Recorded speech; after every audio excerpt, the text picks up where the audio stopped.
शेर और बाघ की लड़ाई में कौन जीतेगा? यह एक ऐसा सवाल है जिसे जानने के लिए हर कोई उतावला रहता है। पुराने जमाने के राजा महाराजा दो जानवरों को आपस में लड़वाते थे, जिसका परिणाम गलत निकलता था, क्योंकि वह इंसानों द्वारा बनाए गए माहौल में लड़ते थे।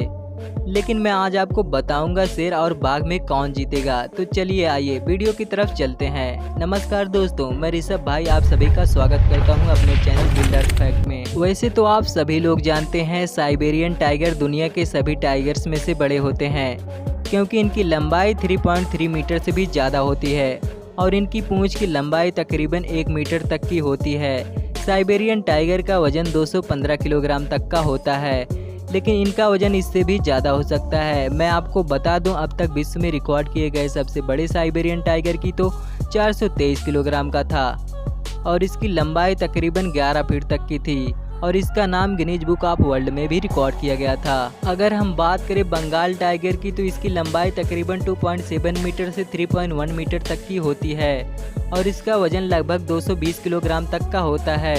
अगर हम बात करें दुनिया के सबसे बड़े बंगाल टाइगर की तो उसकी लंबाई तकरीबन 10 फीट तक की थी और वजन 390 किलोग्राम तक का था।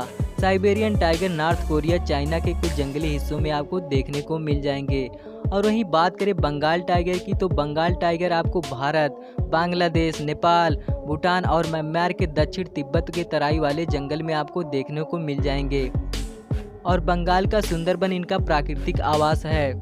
World wild fun and global tiger forum के मुताबिक दुनिया के 70% बाघ भारत देश में आपको देखने को मिल जाएंगे। और बात करें शेरों के बारे में तो अफ्रीकन शेर दुनिया के सभी शेरों में से एक माने जाते हैं।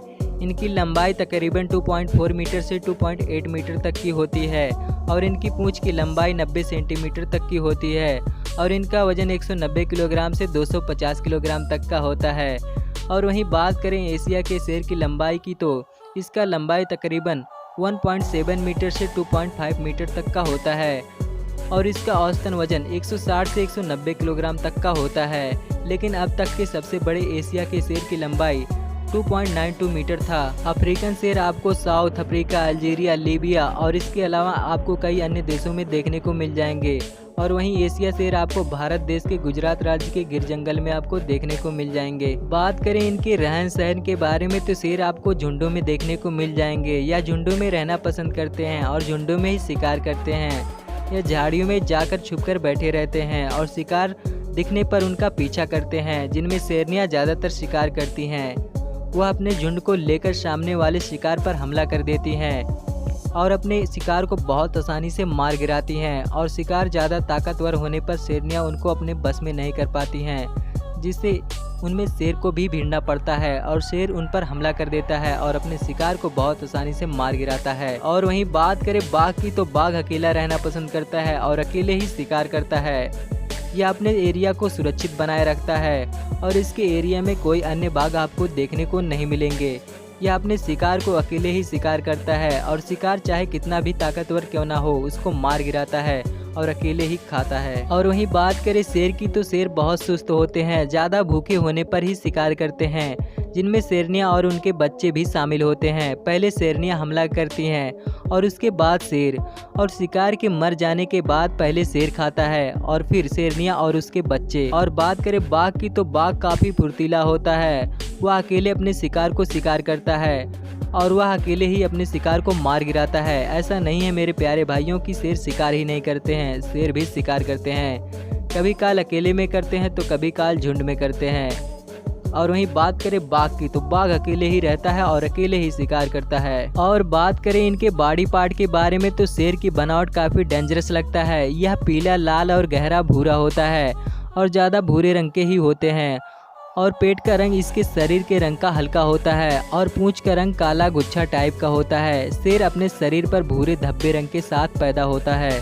और बात करें बाघ की बनावट के बारे में तो बाघ की बनावट काफ़ी डेंजरस और डरावना लगता है। इसके शरीर का रंग लाल और पीले रंग का मिश्रण होता है और इस पर काली धारियां पाई जाती हैं। इसके बच्चे के भीतरी भाग और पाँव का रंग सफ़ेद होता है। और बात करें शेर की तो शेर के गर्दन पर काफ़ी घने बाल होते हैं। कहा जाता है जिस शेर के गर्दन पर बाल होते हैं उसे बब्बर शेर कहा जाता है। और वहीं बाघ के गर्दन पर बाल नहीं पाया जाता है। इसके पीछे भी एक रीजन है। बाघ अपने अगल बगल बहुत आसानी से देख सकता है, वहीं शेर अपने अगल बगल बहुत कम देख सकता है। और बात करें इनकी मांसपेशियों के बारे में तो शेर के शरीर में बाघ के मुकाबले कम मांसपेशियां पाया जाता है।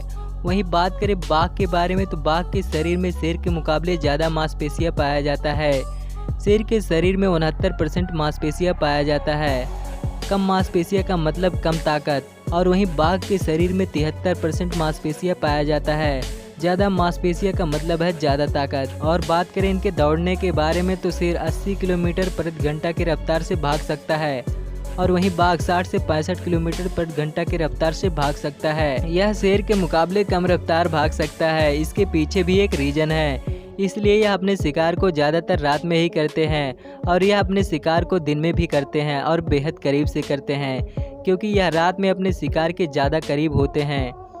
और बाघ की नज़र काफ़ी तेज़ होती है, यह रात में भी देख सकता है। और वहीं बात करें शेर की तो शेर रात में नहीं देख सकता है। और बात करें इनके दहाड़ के बारे में तो शेर का दहाड़ काफ़ी तेज़ और डरावना होता है। इसकी दहाड़ 10 किलोमीटर दूर तक सुनाई देता है।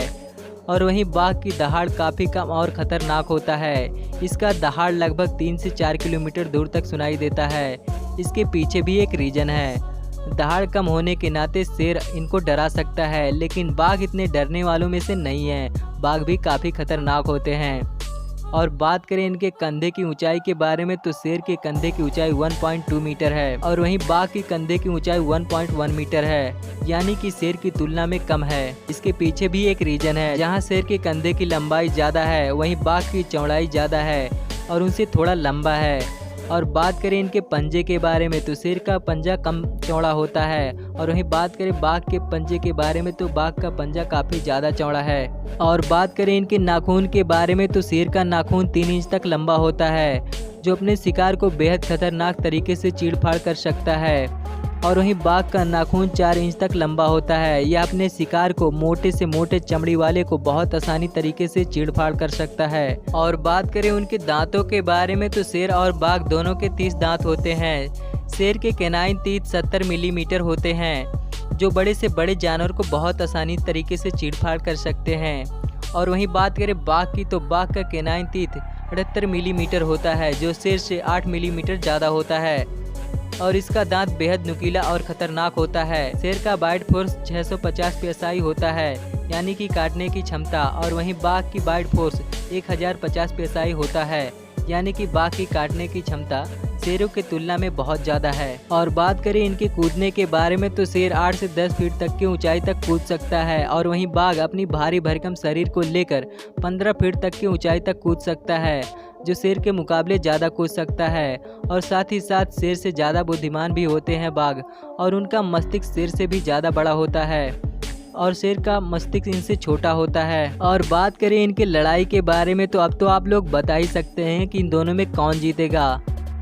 आप लोग साइज ही देख लीजिए इन दोनों का। वैसे तो कहा जाता है शेर जंगल के राजा होते हैं, इनको कोई हरा नहीं सकता, लेकिन नहीं मेरे प्यारे भाइयों, ऐसा बिल्कुल नहीं है। जिस तरह ईंट का जवाब पत्थर से दिया जाता है, उसी तरह हर एक को उसकी औकात याद दिला देने वाला होता है। वैसे इन दोनों का आमना सामना कभी जंगल में नहीं हुआ। अगर होता भी है तो बाघ हार सकते हैं, क्योंकि वो लोग झुंड में रहते हैं और झुंड में ही शिकार करते हैं। और वहीं बाघ इनसे अकेला लड़ेगा तो हार सकता है। अगर वहीं जंगल में अकेले अकेले सामना होता है तो बाघ जीत सकता है, क्योंकि बाघ में वो बहुत सारा गुण होता है जो शेर के पास नहीं होता है। वैसे इन दोनों के लड़ाई के बारे में आप लोगों को जानना ही है तो मैं आप लोगों को बता देता हूँ। इन दोनों का लड़ाई कभी आमना सामना नहीं हुआ है। अगर मान लीजिए हो भी जाता है तो क्या होगा, आप लोगों का यही कहना है ना, तो मैं आप लोगों को बता देता हूँ। किसी भी जानवर को आपस में पकड़कर लड़वाना कानूनन अपराध है। शेर और बाघ जैसे जानवर को तो बिल्कुल अपराध है। वैसे मान लीजिए अगर शेर और बाघ एक जू में रख दिया जाए तो क्या होगा, तो मैं आपको बता दूं, शेर वैसे बाघों से कम ताकतवर होते हैं, लेकिन फिर भी शेर अपने गरजने की आवाज़ से और गर्दन के बालों से डरा सकते हैं बाघ को, लेकिन तब तक जब तक बाघ का पाला न सटक जाए। अगर बाघ का पाला सटक जाए तो क्या होगा आप लोग जानते ही हैं। वहीं शेर अपने एक पंजे से लड़ता है और बाघ दोनों पंजे से लड़ता है। इसमें बाघ को हानि भी हो सकता है और लाभ भी हो सकता है, क्योंकि बाघ अपने दोनों पंजों से ज़्यादा देर उठाकर नहीं लड़ सकते।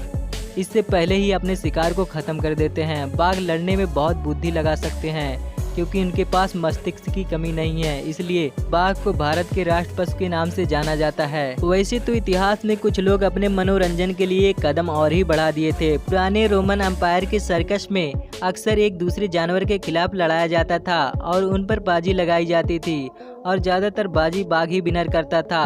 कोलोजियम एरिना में शेरों को पछाड़कर इतिहासकारों का कहना है जितनी बार बाजी हुई है उतनी बार बाघ ही विनर हुए हैं। 19वीं सदी में एक बार ऐसी और लड़ाई हुई थी जिसमें भारत के महाराजा बरोड़ा के गायकवाड़ ने ऑर्गेनाइज किए थे, जिसमें एटलस बब्बर शेर और शिमला के आदमखोर बंगाल टाइगर का था, जिसमें बंगाल टाइगर ही विनर हुआ था। भारत के महाराजा बरोड़ा शेर को बहुत सम्मान के साथ दफनाए और बाघ को सम्मानित किए। अभी हाल ही में टर्की में शेर और बाघ की लड़ाई हुई जिसमें बाघ विनर हुआ।